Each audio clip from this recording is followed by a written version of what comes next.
ഈശോ മിശിഹായിക്ക് സ്തുതിയായിരിക്കട്ടെ. വിശുദ്ധരിലൂടെ വിശുദ്ധിയിലേക്കെന്ന goodness TV പ്രോഗ്രാമിലേക്ക് ഏവർക്കും ഹൃദ്യമായ സ്വാഗതം ആശംസിക്കുന്നു.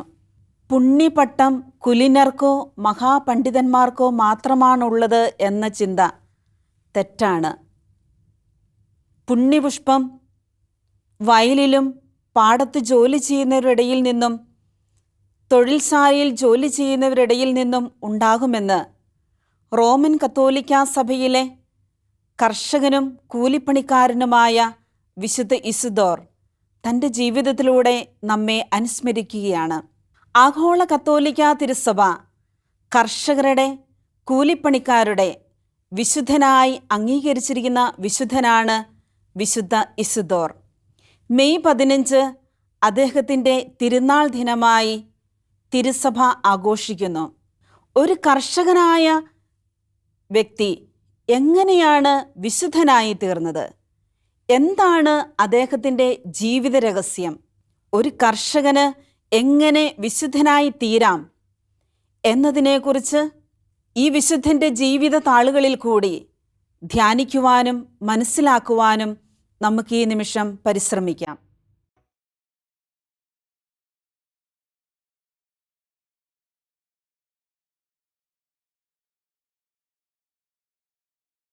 സ്പെയിനിലെ മാഡ്രിഡ് എന്ന സ്ഥലത്ത് ഒരു ദരിദ്ര കർഷക കുടുംബത്തിലാണ് 1130 വിശുദ്ധൻ ജനിച്ചത്. അദ്ദേഹത്തിൻ്റെ മാതാപിതാക്കൾ ദരിദ്രരായിരുന്നു. അതുകൊണ്ട് തന്നെ അദ്ദേഹത്തിന് വേണ്ടത്ര വിദ്യാഭ്യാസം ലഭിച്ചില്ല. എന്നാൽ അദ്ദേഹത്തിൻ്റെ മാതാപിതാക്കൾ തൻ്റെ പ്രിയപ്പെട്ട മകനെ ആഴമായ ദൈവഭയത്തിലും ദൈവവിശ്വാസത്തിലും പാപത്തിൽ നിന്ന് ഓടിയകന്നുകൊണ്ട് ഒരു സുഹൃത ജീവിതം അഭ്യസിച്ച് ജീവിക്കുവാൻ അവനെ പഠിപ്പിച്ചിരുന്നു. സദാ കർമ്മനിരതമായ ഒരു ജീവിതമായിരുന്നു അദ്ദേഹത്തിൻ്റേത്. പൂവിന് പൂമ്പൊടി എന്ന പോലെ ദൈവസ്നേഹാഗ്നിയിൽ കത്തിയെരിയുന്ന ഒരു ജീവിതമായിരുന്നു. വിശുദ്ധിയുടെ വിശാലതയും പരിപൂർണതയുടെ പൂർണ്ണതയും സ്നേഹത്തിൻ്റെ ആഴവും വിശ്വാസത്തിൻ്റെ പരപ്പും പ്രാർത്ഥനയുടെ സായുജ്യവുമൊക്കെ അദ്ദേഹത്തിൻ്റെ ജീവിതത്തിൽ നമുക്ക് ദർശിക്കുവാനായിട്ട് സാധിക്കും.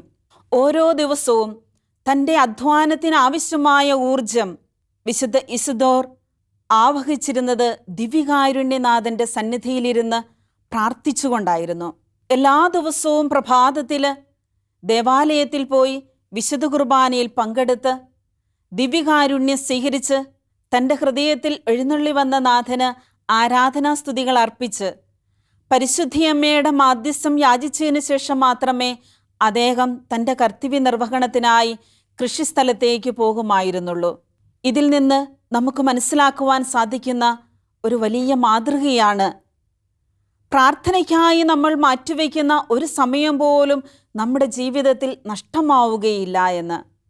അതിൽ കൂടി നമുക്ക് കൂടുതൽ അധ്വാനിക്കുവാനുള്ള ശക്തി ലഭിക്കുമെന്ന് വിശുദ്ധൻ തൻ്റെ ജീവിതത്തിലൂടെ നമ്മെ അനുസ്മരിപ്പിക്കുന്നുണ്ട്. ഓരോ വിശുദ്ധരും പ്രായശ്ചിത്ത പ്രവൃത്തികൾ കൊണ്ടാണ് തങ്ങളുടെ ശരീരത്തിൻ്റെ പ്രലോഭനങ്ങളെ അതിജീവിച്ചിരുന്നത്. എന്നാൽ വിശുദ്ധ ഇസിദോർ തൻ്റെ കഠിന അധ്വാനം കൊണ്ട് തൻ്റെയും ലോകം മുഴുവനുമുള്ള എല്ലാവരുടെയും പാപങ്ങൾക്ക് പരിഹാരമായി അധ്വാനിച്ചുകൊണ്ട് പാടത്തു ഉഴവും കിളയുമൊക്കെ ചെയ്യുമ്പോൾ അനുതാപപൂർവം പാവങ്ങൾക്ക് പരിഹാരം ചെയ്ത് പ്രാർത്ഥിച്ചുകൊണ്ടാണ് ജോലി ചെയ്തുകൊണ്ടിരുന്നത്. ആധുനിക കാലഘട്ടത്തിൽ അധ്വാനിക്കുവാനും ജോലി ചെയ്യുവാനും കൃഷിപ്പണിക്കും വലിയ പ്രാധാന്യം കൊടുക്കാത്ത ഈ കാലഘട്ടത്തിൽ വിശുദ്ധൻ തൻ്റെ ജോലി നിർവഹിച്ചു കൊണ്ടിരുന്നത് ഏത് ജോലി ചെയ്യുമ്പോഴും പ്രാർത്ഥിച്ച് നിയോഗം വെച്ച് തൻ്റെയും ലോകം മുഴുവനുമുള്ള എല്ലാ വ്യക്തികളുടെയും പാവങ്ങൾക്ക് പരിഹാരം ചെയ്ത് ദൈവസന്നിധിയിൽ പ്രാർത്ഥിച്ചുകൊണ്ടാണ് ജോലി ചെയ്യുന്നത്. അപ്പോൾ അവിടെ ദൈവത്തിൻ്റെ കരുണയും സ്നേഹവും അനുഭവിക്കുവാനായിട്ട് സാധിക്കുമായിരുന്നു. ഏത് ജോലിയാണെങ്കിലും, അടുക്കളയിലാണെങ്കിലും കൃഷിസ്ഥലത്താണെങ്കിലും എന്ത് ജോലിയാണെങ്കിലും അതിന് വിശ്വസ്തതയും ദൈവവിചാരത്തോടുകൂടി ചെയ്യുമ്പോൾ നമ്മുടെ ജീവിതത്തിൽ അത് അനുഗ്രഹമായി തീരും, ഫലമുള്ളതായി തീരുമെന്ന് വിശുദ്ധൻ നമ്മെ പഠിപ്പിക്കുന്നുണ്ട്. വിശുദ്ധ യൗസേപ്പ് പിതാവിൻ്റെ പാത പിന്തുടർന്ന് അധ്വാനം കൊണ്ട് വിശുദ്ധനായി തീർന്ന വ്യക്തിയാണ് വിശുദ്ധ ഇസിദോർ. കർഷകരുടെ, കൃഷിപ്പണിക്കാരുടെ മധ്യസ്ഥനായിട്ട് തിരുസഭ അദ്ദേഹത്തെ വിശേഷിപ്പിക്കുന്നത് കർഷകർക്ക്, കൂലിപ്പണി ചെയ്യുന്നവർക്ക് അനുകരിക്കാൻ ഏറ്റവും നല്ല ഒരു വിശുദ്ധനാണ് വിശുദ്ധ ഇസിദോർ. സ്പെയിനിലെ മാഡ്രിഡ് എന്ന സ്ഥലത്തെ ജോൺ ദി വാഗസ് എന്ന വ്യക്തിയുടെ കീഴിൽ കൃഷിപ്പണി ചെയ്തുകൊണ്ടിരുന്ന ആളായിരുന്നു ഇസിദോർ. അദ്ദേഹം പ്രഭാതത്തിൽ ജോലിക്ക് പോകുന്നതിന് മുമ്പ് ദിവ്യകാരുണ്യനാഥൻ്റെ സന്നിധിയിലിരുന്ന് ധ്യാനിച്ച് തൻ്റെ ജീവിതം ദൈവകരങ്ങളിൽ സമർപ്പിച്ച് പ്രാർത്ഥനയിൽ മണിക്കൂറുകളോളം ചെലവഴിച്ചതിന് ശേഷം മാത്രമേ കൃഷിപ്പണിക്കായിട്ട് പോകുമായിരുന്നുള്ളൂ. ഇത് കൂടെയുണ്ടായിരുന്ന സഹകർഷകന് ഇഷ്ടമായില്ല. അദ്ദേഹം ഇസിദോറിനെതിരായിട്ട് യജമാനൻ്റെ അടുക്കൽ പരാതി പറഞ്ഞു. കൃത്യസമയത്ത് ഇസിദോർ ജോലിക്കായിട്ട് എത്തുന്നില്ല എന്ന്. ഇസിദോറിനെക്കുറിച്ചുള്ള ഈ പരാതിയുടെ സത്യാവസ്ഥ മനസ്സിലാക്കുവാൻ വേണ്ടി യജമാനൻ ഒരു ദിവസം പാടത്തു വരുമ്പോൾ കാണുന്നത് കൃഷിസ്ഥലത്ത് ഒരു മാലാഖ നിന്നുകൊണ്ട് ജോലി ചെയ്യുന്നു. ഇസ്തോർ ചെയ്യേണ്ട എല്ലാ ജോലികളും മാലാഖ ചെയ്തു തീർക്കുന്നു. ഇസ്തോറാണെങ്കിൽ ചാപ്പലിലിരുന്നു കൊണ്ട് ദിവ്യകാരുണ്യസന്നിധിയിൽ ധ്യാനാത്മകനായിട്ടിരിക്കുന്നതാണ് കണ്ടത്. ഇത് ഒത്തിരിയേറെ അത്ഭുതത്തോടുകൂടി ഐശ്വര്യത്തോടുകൂടിയാണ് യജമാനൻ നോക്കിക്കണ്ടത്. മറ്റൊരു ദിവസം യജമാനൻ പാടത്ത് വരുമ്പോൾ കാണുന്നത് ഇസിദോർ ജോലി ചെയ്യുന്നു. അദ്ദേഹത്തോടൊപ്പം 2 മാലാഖമാർ ഇടത്തും വലത്തും നിന്നുകൊണ്ട് അദ്ദേഹം ചെയ്യേണ്ട ജോലി ഉഴവും കിളയുമൊക്കെ ചെയ്ത് അദ്ദേഹത്തെ സഹായിക്കുന്നു. ഒരാൾ ചെയ്യേണ്ട ജോലി 2 പേർ 3 പേർ ചെയ്യുന്നതിന് തുല്യമാണ്. ആ ജോലി ഒരുപാട് ഭംഗിയായിട്ട് ചെയ്യുന്നത് അദ്ദേഹത്തിന് കാണുവാനായിട്ട് സാധിച്ചു. മറ്റൊരവസരത്തിൽ ഇസിദോറിൻ്റെ യജമാനൻ പാടത്ത് ജോലി ചെയ്യുന്ന സമയത്ത് അദ്ദേഹത്തോടൊപ്പമായിരിക്കുമ്പോൾ ദാഹത്താൽ വിവശനായി. ഇസിദോർ അടുത്തുള്ള ഉറവയിൽ നിന്ന് വെള്ളം കുടിക്കുവാനായിട്ട് യജമാനോട് പറഞ്ഞപ്പോൾ ആ ഉറവ നേരത്തെ തന്നെ വറ്റി വരണ്ടു പോയതാണ് എന്ന് അറിയാമായിരുന്ന ഇസിദോർ തന്നെ കളിയാക്കുകയാണ്, പരിഹസിക്കുകയാണ് എന്ന് വിചാരത്താൽ യജമാനൻ കോപാധിഷ്ഠിതനായി. ഉടനെ തന്നെ ഇസിദോർ തൻ്റെ കയ്യിലുണ്ടായിരുന്ന വടി കൊണ്ട് നിലത്തടിച്ചു. അവിടെ ഒരു ഉറവ പൊട്ടിപ്പുറപ്പെട്ടു. ആ ഉറവയിൽ നിന്ന് അദ്ദേഹം ധാരാളം വെള്ളം കുടിച്ചു. യജമാനൻ തൃപ്തനായി. ഇങ്ങനെ പല അത്ഭുത സിദ്ധികളും ഇസിദോറിൻ്റെ കൂടെ ജീവിച്ചിരുന്ന പലർക്കും കാണുവാനായിട്ട് സാധിച്ചിട്ടുണ്ട്. അദ്ദേഹത്തിൽ ദൈവത്തിൻ്റെ കൃപയും അനുഗ്രഹവുമുണ്ട് എന്ന് അവർ പലപ്പോഴും മനസ്സിലാക്കിയിരുന്നു. പ്രായത്തിൻ്റെ പൂർത്തിയിൽ വിശുദ്ധ ഇസിദോർ മരിയ ദെലാങ് ബേസ്ക എന്ന യുവതിയെ വിവാഹം കഴിച്ചു. അവൾ ഭക്തിയായ നല്ല ഒരു സ്ത്രീയായിരുന്നു. അവരുടെ ദാമ്പത്യ ജീവിതത്തിൽ ദൈവത്തിൻ്റെ അനുഗ്രഹത്താൽ ഒരു കുഞ്ഞ് ജനിച്ചു. എന്നാൽ ശൈശവത്തിൽ തന്നെ ആ കുഞ്ഞ് മരണമടഞ്ഞു. പിന്നീടുള്ള അവരുടെ ശിഷ്ടകാലം 2 പേരും പ്രാർത്ഥിച്ച് ഒരുങ്ങി വിരക്തമായ ഒരു ജീവിതം നയിക്കുകയായിരുന്നു. വിശുദ്ധ യൗസേപ്പ് പിതാവിനെ പോലെ, പരിശുദ്ധി അമ്മയെ പോലെ ബ്രഹ്മചര്യവ്രതമെടുത്ത് 2 പേരും വിശുദ്ധരായി തീർന്നു. വിശുദ്ധ ഇസിദോറിൻ്റെ ജീവിതത്തിൽ ഭാര്യ നല്ല ഒരു ഗുണവതിയും ഭക്തിയും പരിശുദ്ധിയമ്മയോട് സ്നേഹവും ഒരുപാട് പ്രാർത്ഥിക്കുകയും പാവപ്പെട്ടവരോട് കരുണ കാണിക്കുകയും ചെയ്യുന്ന ഒരു സ്ത്രീയായിരുന്നു. എല്ലാ ദിവസവും വീട്ടിൽ വിശന്നു വരുന്നവർക്ക് കൊടുക്കുവാൻ വേണ്ടി അവൾ പായസം ഉണ്ടാക്കി വയ്ക്കും. ഇസിദോർ ഏതെങ്കിലും പാവപ്പെട്ടവർ വിശന്നിരിക്കുന്നത് കണ്ടാൽ അവരെ വീട്ടിലേക്ക് പറഞ്ഞയക്കും. ഭാര്യ ഒരു ദിവസം പതിവിലും കൂടുതൽ ആൾക്കാർ വന്നപ്പോൾ ഉണ്ടാക്കി വെച്ച പായസം തീർന്നുപോയി. അവൾ വന്ന് വിശുദ്ധ ഇസ്തോറിനോട് പറഞ്ഞു, പായസം തീർന്നുപോയി, കുറച്ച് ആൾക്കാർ കൂടി കൊടുക്കുവാനായിട്ടുണ്ട്, നമ്മൾ എന്ത് ചെയ്യുമെന്ന്. അപ്പോൾ വിശുദ്ധ ഇസ്തോറ് ഭാര്യയോട് പറഞ്ഞു, നീ ഒരിക്കൽ കൂടി ആ കലത്തിലൊന്ന് പോയി നോക്ക്, പായസമുണ്ടോ എന്ന്. അവൾ ചെന്ന് നോക്കുമ്പോൾ കാണുന്നത് തീർന്നുപോയ കലത്തിൽ നിറച്ച് പായസം ഇരിക്കുന്നു. അവൾ ഒത്തിരി സന്തോഷത്തോടുകൂടി ആശ്ചര്യത്തോടുകൂടി ആ പായസം എല്ലാവർക്കും വിളമ്പിക്കൊടുത്തു. വന്നവരെല്ലാം കഴിച്ച് തൃപ്തരായി ഭവനങ്ങളിലേക്ക് മടങ്ങിപ്പോയി. വിശുദ്ധ ഇസ്തോറിൻ്റെ ജീവിതത്തിൽ ഇതുപോലെ പലതരത്തിലുള്ള അത്ഭുതങ്ങളും നമുക്ക് കാണുവാനായിട്ട് സാധിക്കും. ഒരു ദിവസം അദ്ദേഹത്തിൻ്റെ യജമാനൻ്റെ മകൾ കിണറ്റിൽ വീണു. മരണകരമായ വലിയൊരു അപകടത്തിൽ നിന്ന് ഇസ്തോർ ആ കുഞ്ഞിനെ രക്ഷിച്ചെടുത്തത് ദൈവത്തിൻ്റെ അത്ഭുതകരമായ പരിപാലനയിലും ശക്തിയിലുമാണ് എന്ന് യജമാനന് തിരിച്ചറിയുവാനായിട്ട് സാധിച്ചു. മറ്റൊരവസരത്തിൽ വിശുദ്ധ ഇസ്തോറ് ഗോതമ്പ് പൊടിപ്പിക്കുവാനായിട്ട് മില്ലിലേക്ക് പോകുന്ന വഴിക്ക് കുറേ പക്ഷികൾ, പ്രാവുകൾ ഭക്ഷണമൊന്നും ലഭിക്കാതെ വിശന്ന് ഉഴലുന്നത് കണ്ടപ്പോൾ അദ്ദേഹത്തിന് അവയോട് കരുണ തോന്നി. തൻ്റെ കയ്യിലുണ്ടായിരുന്ന ഗോതമ്പ് ചാക്കുകളിൽ നിന്ന് കുറേയെടുത്ത് പക്ഷികൾക്ക് ഭക്ഷിക്കുവാനായി കൊടുത്തു. ദരിദ്രരോടും ജീവജാലങ്ങളോടും കരുണയും സ്നേഹവും ഉള്ളവനായിരുന്നു വിശുദ്ധ ഇസ്തോർ.